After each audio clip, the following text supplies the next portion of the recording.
Good afternoon. I want to thank Davisco and Nin for the opportunity to be here in Singapore. I've never been to Singapore before. It's a beautiful, beautiful place, and it's a pleasure to be here. I also fully realize that I'm standing between you and dinner, or the last session of the day, so I'll do my very best to be engaging and entertaining. This is one of my favorite topics, so I think it's the most interesting thing in the world. I will try to infuse some of that enthusiasm into all of you as well. I brought my BlackBerry up here. I'm a supreme multitasker, but when I'm pressing buttons, it's not that I am checking my email. I'm trying to keep track of the time, so just don't. I want you to be alarmed by that. So you've heard the previous two speakers and Nin introduce us as we're talking about nutrition and functionality and now flavor. And it's important to keep in mind that we've established that whey proteins and protein in our diet is a very important thing. And you've just heard Lloyd talk about how we can use whey proteins in formulation and some of the things that we need to keep in mind if we're going to be formulating with whey protein ingredients. I think it's now very critical that we consider that it's important that we think about what these products taste like. The bottom line is that we're existing and functioning in a rapidly expanding and competitive market. And this is very exciting. It's an exciting time because we have a lot of opportunities globally. It's also a potentially fretful time because we have a lot of competition. And the key questions really are, how do I expand my existing markets and how do I maintain and keep my current customers happy? So people often ask, what are the keys to success? Well, the keys to success really in a nutshell are we have to make what people want to buy. We also have to keep in mind that we have to make what people want to eat. And part of this, in marketing propaganda terms, is to deliver targets to customers. Okay? What are the targets, though? That's the first question. We know that we need to make what people want to buy, and we need to make what people want to eat. And what's the answer to that? And when we're talking about whey protein ingredients, I know that this is what people want to buy. Well, what are the key aspects? We need to keep in mind that in the case of whey ingredients, and we've just heard the two previous speakers establish this, and nutrition and functionality are targets. They're some of the key strengths of whey protein ingredients, and they're absolutely targets. We can't forget that flavor is also a target because people are not going to repeatedly buy something that they don't like. People are going to consume what they like. Nutrition and functionality are only going to get people to eat something only a few times. It has to taste good if they're going to continue to consume it. So we have to ask ourselves, in the case of whey ingredients, what is the target flavor? And I work in an industry, I work on flavor and flavor chemistry, and sometimes we're looking for a particular target flavor profile. In cheese, which is like Lloyd, that's one of my first loves, cheese, we have some very particular target flavor profiles. But in the case of whey ingredients, no flavor at all is actually what the target is. Lloyd mentioned in passing, no color is also what the target is. But in the case of flavor, we want no flavor at all in the whey protein, and we want no flavor carry through into the ingredient application. So we want an entirely blank slate that we can focus exclusively on nutrition and functional properties. This just reiterates why whey protein flavor is important. The flavor of these ingredients is important because they don't all taste the same. Tasting is believing. I would challenge you to taste some whey proteins. And we also know, more importantly, because we don't just all necessarily eat a big juicy spoonful of whey protein isolate or whey protein concentrate, the flavor of that ingredient carries through into the finished application. If we start with a poor flavored or a strong flavored ingredient, we can fully expect those flavors to carry through into the application. Okay, so important to keep in mind when we're talking about formulating with whey protein ingredients is sensory analysis is going to be a requirement. You need to be tasting your ingredients, and it's important to keep in mind that flavor is a sensory perception. People eat food. People taste foods. I direct a lab, and sensory analysis is a large portion of what I do. I also have a lab full of very expensive pieces of equipment where we break down flavor into components. But I don't have a single machine or multiple machines that will do what a well-trained sensory panel will do. It's important to keep in mind we don't have a single machine, no matter how much a company might try to convince you, we don't have a single instrument that's going to replace sensory analysis. It's a very simple thing to keep in mind. We need to taste our ingredients. And so if we're looking at the keys to measuring flavor success, We're really looking to define and understand flavor, and once we do that, we have enhanced product understanding. Part of the key to success is to understand the inherent flavor and flavor variability of your product or your ingredient, and to also understand how your product is distinct from your competitor products. In the case of dairy proteins, we need to understand how dairy proteins are distinct from non-dairy competitors such as soy. Once we do that, we can also start looking at where do flavors come from. How do we understand unit operations in whey protein processing or beverage or bar processing, and how those potentially influence flavor and consumer acceptance? And that all relates right into, at the end of the day, what's the consumer going to buy and what do they think? Let's start off, so that was a brief introduction. Let's take a look at, it's nice to talk about these things conceptually, but show me that flavor really matters. This is a principal component biplot of the sensory profiles of, how many do we have here? 10 different commercial whey protein concentrates that are 80% protein, so WPC 80. So these are 10 whey proteins. They're from 10 different suppliers. They've been rehydrated at 10% solids and evaluated by a trained panel. And remember, a trained sensory panel is not a consumer. It's not about whether they like it or not. It's about what flavors are there and what intensities. And this is a principal component biplot, so it looks very fancy, but it's really a very simple way for me to show you in one graph how 10 different products were differentiated across 10 different attributes. So what I see here is that, and I wish I had a laser pointer, the whey proteins are represented by numbers, and we have our flavors that the panel documented. Those are represented by vectors. Without going into a lot of details about how we generate a principal component biplot, is a statistical compression of the data. And what I can see just by a quick glance at this graph is that I have some whey proteins, number 5 and number 6, that are characterized by brothy and soapy flavors. I have some whey proteins 3, 7, 2, and 1 that are characterized by cardboard, raisin, and fatty flavors. And then I have some other proteins, 4, 9, 10, and 8, that have some more dairy-type flavors, some more gentle types of flavors, sweet aromatic, sour aromatic, and cereal flavors. So I can see automatically just in one glance that these ingredients don't all taste the same. Now, if you were playing the devil's advocate, you might say, well, this is great. I'm impressed that you can train a group of people to document flavors in whey proteins, but people don't generally, consumers, the average consumer, does not consume naked whey proteins. These are naked, rehydrated whey proteins. How does this actually translate into a consumer-friendly application? Well, let's answer that question. In this case, we took 5 representative samples, so you can see 5, 3, 7, 9, and 8, and they represent the sensory space here. We took these proteins, and we manufactured 6% peach-flavored protein beverages from them. And once we had manufactured these protein beverages, no difference among them, same ingredients. The only thing different is the source of the WPC80. We had consumers taste those beverages. And that's what this graph here represents. So we had consumers taste these 5 different beverages. Remember, the only difference is the commercial source of the WPC80. And the take-home from this graph is, even though these beverages are all the same, when consumers are tasting them, there is a clear statistical preference and overall liking for these beverages, meaning that the flavor of the base protein influences the consumer perception of the final whey protein application. That's the take-home here. And what we see is that the whey proteins with the lowest flavor made the most preferred beverages. They had the lowest flavor carry-through. So if we present consumers with different products made with different proteins, different protein from different manufacturers, we can get consumers to tell us that flavor is very important. But we can also ask this question in a different manner and ask consumers conceptually, what are you looking for in a commercial product? And this is a quick overview of a study we did about 9 months ago with protein beverage consumers. And we were really after, from a marketing perspective, what are these consumers looking for in extrinsic factors on a label for a protein beverage?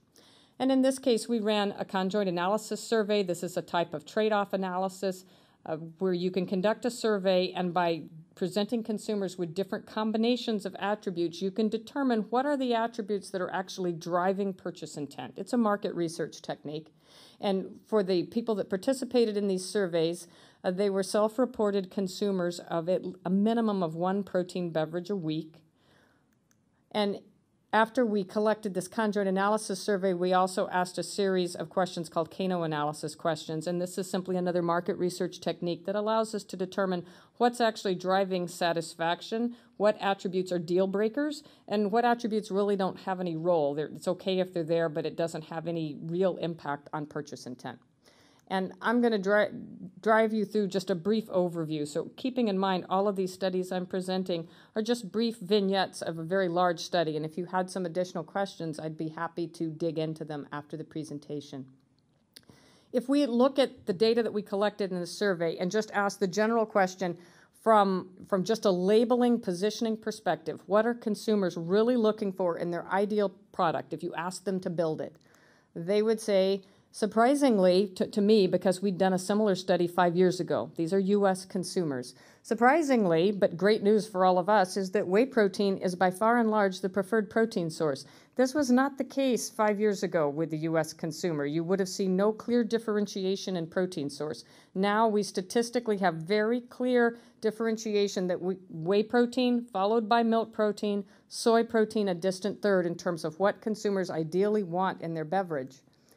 They're looking for more protein, so they clearly have the message that more protein is a better thing. We see a minimum of 10 grams per serving with 15 or 20 grams preferred. Very clearly we need to drive this up a little bit higher to 25 or 30. Naturally sweetened, there's a very large all-natural trend in the U.S. right now. Keeps you full, satiety, and then finally, great taste. And if we go deeper into this data set and look at what are the things that are driving satisfaction at the end of the day, we see great taste and satiety are drivers.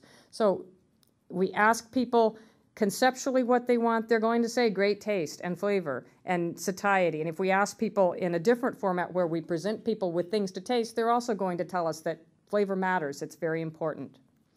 This is just a real brief overview. Once again, I'm not going to spend a lot of time on this. These are those same 440 consumers, and we actually dug into these market segments a little bit more closely. You can see the first set of bars on the left. That's the overall, all 440 averaged across all of them. You can see that flavor, whey protein, amount of protein, sweetener, and specific metabolic benefits not as important. But if we look into the different, really dive into this consumer data set, you can actually see three very distinct clusters of consumers. One cluster of consumer where the protein type and the label claim are really the drivers. Another one where protein amount is really important, and in this cluster we actually see some people that probably are bodybuilders, very, very focused on super high amounts of protein. And then we see a third segment where really the fact that it's all natural and that we're using we don't have an artificial non-nutritive sweetener, perhaps organic. Those are the things that those consumers are really looking for. It's a very interesting diversification in this group of consumers that if we were a protein beverage manufacturer, we would be looking to decide, are we after all of these consumers or are we after one particular market segment? The take home for this presentation, though, is that across all of these consumers, great taste is an expectation. Okay, we're not going to get these consumers back if these products don't taste good. So that brings us back to, where's the flavor coming from? I don't want any flavor at all. Where are these flavors that you're telling me about, and you just showed me all these graphs about, where are they actually coming from? We spent a lot of time doing this, and what we know is that lipid oxidation and sulfur degradation products are the primary sources of off flavors in whey proteins, WPC80 and WPI, which is what we're talking about here. And the big question then becomes, where are these compounds coming from and how do we minimize them? Well, good news and bad news. The bad news is that we got a whole bunch of different sources of these flavors. But the good news is that it doesn't matter which segment of the industry you fall into, you have some control over this, because we see that some of these flavors come in with the cheese make in the starter.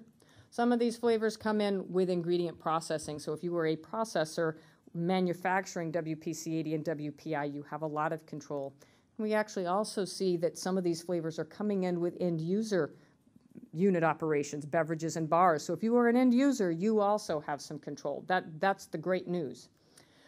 And if we go more specifically into whey protein processing and end user applications, or what are some of the key steps that we need to be aware of? I don't have time to cover every single one of them in this presentation, But some of the things that we need to keep in mind, as Lloyd mentioned in his presentation, starter culture and fat separation play a very big role in what we're going to end up with in the spray-dried final product in terms of off-flavor load. Storage of the dried product and instantization. Instantization refers to whether or not you've added lecithin to increase wettability. Plays a very, very big role in off-flavor contributions, and I'll very quickly go into that in a little more detail.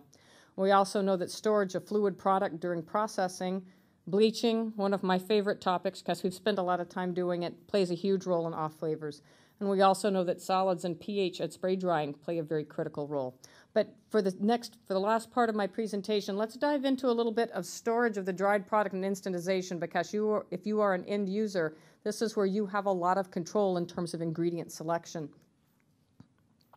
This was a study we did a few years ago that was focused on really defining what's the shelf stability of whey protein ingredients. I've already established with you, and you heard Lloyd mention this as well, that different manufacturers, for a variety of reasons, and I just showed you on the previous slide, whey proteins from different manufacturers are going to taste different. That's reality. What about the inherent shelf stability of these products? What is the shelf stability? If I agglomerate, that's where we clump the powder to make it more dense and more wettable. Or if I take it a step further and I instantize, that's where I spray it with a wetting agent, generally soy lecithin. What does that have to do with the flavor and the flavor stability? Let's real quickly just take a peek at that so that you can understand the importance of what you've done to that dried ingredient and how old it is when you're purchasing it and how long you're going to store it, what that might potentially do. So it's a large study. We collected products from 4 different suppliers, and by products I don't mean little teeny weeny bags. We had commercial 33 kilogram bags sent in triplicate to us on duplicate occasions from all of these suppliers. In this case, we had 3 sources of WPC 80, 2 WPI. We had re-wet and single pass product represented. Those represent 2 different ways of how I can agglomerate an instantized product in the industry. And we also had products that were agglomerated without lecithin, which would be agglomerated non-instantized. And we also had instantized, which means we agglomerated and sprayed with lecithin. And we followed these products through 18-month storage at room temperature or typical storage temperature in the United States, which would be around 21 Celsius. And I think it's important to point out that in this area of the world, that temperature is probably going to be a little bit higher. I'm guessing close to 25 degrees Celsius. And that's going to play a role. Now, keeping in mind, I'm all about flavor, and we did follow flavor of these products at every time point. And when we evaluate flavor from a trained panel perspective, we've made it an analytical tool, and we have a standardized sensory language that we use for describing flavor and flavor variability. And this is just a picture. It's like showing a photograph of one of your children for me. It's very, very pretty. It just stirs my heart. Anyway, I digress. Let's take a quick look at what we actually see when we follow the flavor of these products. In this case, I've pulled the flavor profile for 1 WPC 80 from 1 supplier. So I could show you some different graphs from the other suppliers. This is just one, and it's very representative. I've got my principal component biplot structure that was generated by the data set. Okay, I didn't just come up with that. So I've got it shown. I've got the skeleton shown, and then I'm going to project the samples onto it for clarity, but I want to be clear that the samples created the structure of this graph. I did not make it for graphical purposes. This is our control product. The flavor changes as this product ages, so this is just a spray-dried WPC 80. I haven't agglomerated or instantized. And I can see that as this product goes through 18 months, the flavor does change. If I take a look at the agglomerated product, what I want you to note is that the flavor initially is different, and the flavor across storage time changes faster. If I add in instantized product, keep in mind this is all the same product from the same supplier. I'm just going through non-instantized, agglomerated, and instantized.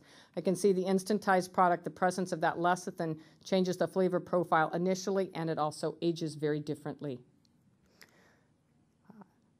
Let's take a quick look at instrumental analysis, because as a scientist and wanting to help the industry, I want to understand what's going on. Why do I see these flavor changes? These are volatile compounds that we collected on these products. And what I can see, and this is what's so beautiful about this, we normally don't see, it's not necessarily such a linear relationship between what you see from a sensory perspective and what you see from a volatile compound perspective. But in this study, that was the case. And as I follow this first product, which is my control product, through 18-month storage, I can clearly document an increase in lipid oxidation and protein oxidation products. If I switch to agglomerated product, I see that same trend, only it's happening a little faster. And there's my instantized product with lecithin. You notice the real marked change is once I throw lecithin into the equation. Once I coat that product with lecithin, I've drastically changed the initial flavor profile and the flavor stability. We're short on time. I'm going to speed up my speaking, although I know we're at the end of the session. I don't want to waste everybody's time, so I'll speak a little bit faster. You're looking forward to that, I can tell. You guys, not a peep. You're supposed to say, oh, geez, this is way too fast. Real quickly, whey protein isolate. I want you to keep in mind, you might be thinking whey protein isolate doesn't have as much fat in it as WPC80. It doesn't, that's true. But the same flavor degradation processes happen with WPI that happen with WPC80. We still have lipid oxidation and protein degradation as the sources of loss of quality. There's my control product, so this is one supplier. There's that product changing across 18 months. There's the agglomerated product. This particular supplier did not instantize, so we're just looking at the difference between regular product and then steam agglomerated. And you can clearly document that. You can overlay the sensory profile so I can see those flavor changes. I see development of off flavors. Those off flavors intensify the longer that product is stored. If I look at volatile compounds, I can once again track that directly into lipid oxidation and protein degradation. That's all wonderful, but does that actually translate? MaryAnne, can you show me that that directly relates to consumer acceptance? Absolutely. Let's take these products and let's put them into beverages again. So in this case, I've got the same matrix here. I've got a WPC80, 6% protein, peach-flavored beverage. Only difference, this is from one supplier. So we did this with all 4 of the suppliers. I'm only showing you one of the graphs right here. The only difference here is the age of the product and the type of product. So I've got my control, freshly manufactured, less than 30 days out protein, 15 months old control, 15-month-old agglomerated, 15-month-old with lecithin. And what I want you to note is that we can see a decrease in liking. Those differences in flavor profile that trained panelists pick up translate to differences in flavor profile of the finished beverage that translates to differences in consumer acceptability. If I look at whey protein isolate, this is the same graph with my whey protein isolate supplier. I can see the same thing, and these are statistical, excuse me, it's 5 in the morning in the United States. These are statistically significant differences. So what does that mean?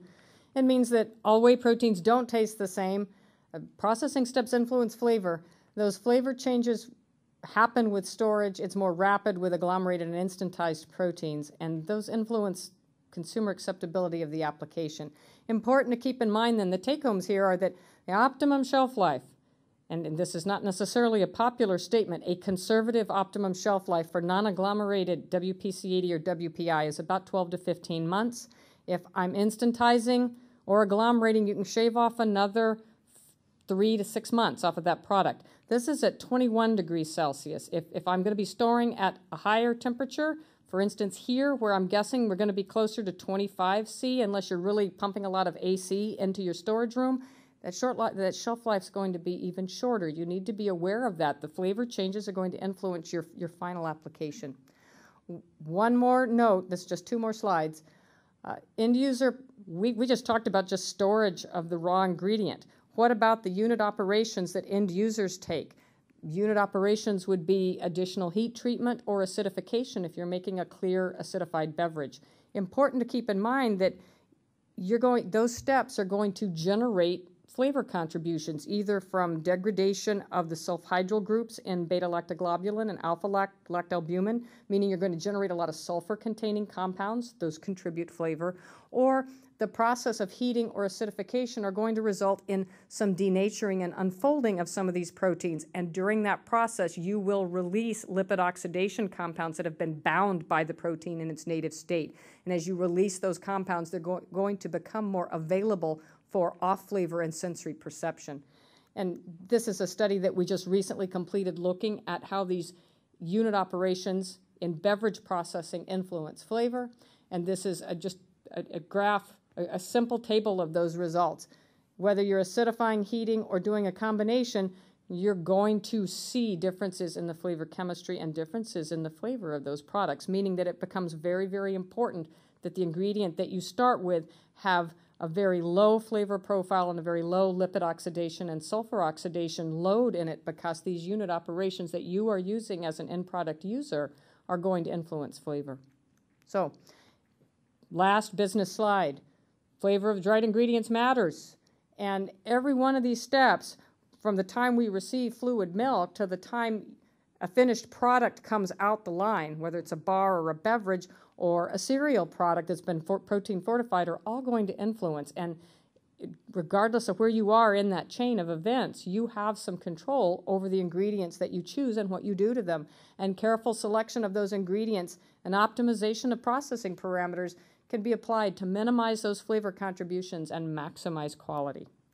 And with that, I don't do this work by myself. I have to acknowledge a whole load of lab people. They all say, they're all smiling somewhere. Well, they're probably in bed right now, but they're all smiling that I put them up here. And this work that I just presented to you was funded by the National Dairy Research Institute. And I'd like to thank Davisco again. So with that, thank you very much. Oh, that answer is pretty close to time. So be happy to answer any questions. You guys are going, when is dinner? Well, I have a question. Oh, okay. So you mentioned that, whey protein with the least flavor make the most preferred product. And there are different types of whey protein, WPC80, WPI. So if you were to formulate a protein drink with the least flavor, which whey protein would you use? So the question was, with WPC80 and WPI, we have a lot of options. Would I choose WPC80 or would I choose WPI? Well, there are several reasons why the answer to that question would be WPI. I mean, there are a lot of functional reasons why I would choose WPI. Lloyd covered many of those. From a flavor perspective, WPI inherently has lower flavor or lower fat, so it's inherently starting off with a lower reservoir of lipid oxidation compounds. And generally, WPI also, because of that, they start off with a lower flavor profile, which means in the long run, their potential flavor contributions are a lot lower. You essentially get more bang for your buck in terms of flavor tolerance as well as protein and functional properties. Oh, question?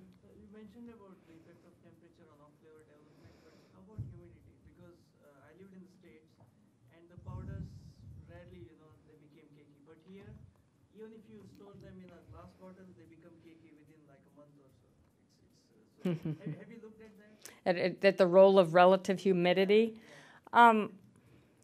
Relative humidity, so once you get that powder start, it's not surprising to me that happens. And Lloyd is correct. These are very low hygroscopic products. This is a high relative humidity environment, much higher than normal. And so even a product that's not very hygroscopic is going to start to do some clumping and bumping under this type of relative humidity. That's going to decrease shelf stability tremendously, as well as functional properties, because how are you going to solubilize that product?